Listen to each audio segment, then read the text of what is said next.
si Miguel Iduria. 67 years old po. Ano, senior na ano? Senior. Sa Hawak niyo pa yung tatalitan tubig. Tatanim po kayo. hindi.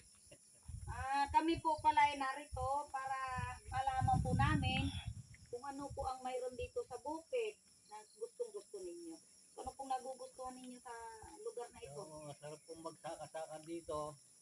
Sinasaka ko pong mga halaman, yung mga nabumungang mga punong kahoy ba.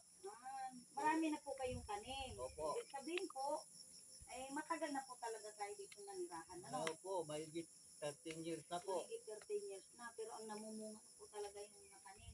May mga nyug po kayo. Meron po sa baba. Nasa baba. Andoro, Yung mga kawayan po, inyo po yan. Opo. Ano, ang lalaki na ng mga tanim.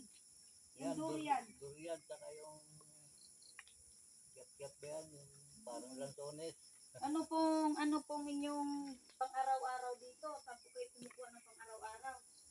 Yung tindahan mga kamote, saka gabi. Mga root crops po. Ano? Mga root crops. Ano po ito? Ano po ito? Yung anahaw. Ang babakod ko po. Ano pala yan? Ano pala yan? Anahaw. Oo. Punla. Dito po sa likuran ninyo, Yan, yung durian. Inyo pa rin itong durian. Durian po.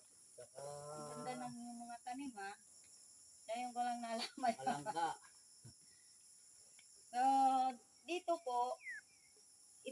po ninyo nagugustuhan lugar. Ano? Opo. So, ano pong masasabi ninyo? Para ito ay mapapasa inyo na talaga. Dahil sayang naman kung iwanan yung mga tanim. Masarap din po magsaka. Una, naka-exercise, saka pangkabuhayan din po. At kakuha rin po ng konting pang kabuhayan. Oo, kasi pagka may mga naaani na sa tanim. Sipag lang po. So, yun lang po Kuya John. Magandang umaga po. Magandang umaga rin po. Marami pong salamat. Baka gusto nilang may hingin sila sa Pangulong BBM. Na ito ay mapasa inyo na po.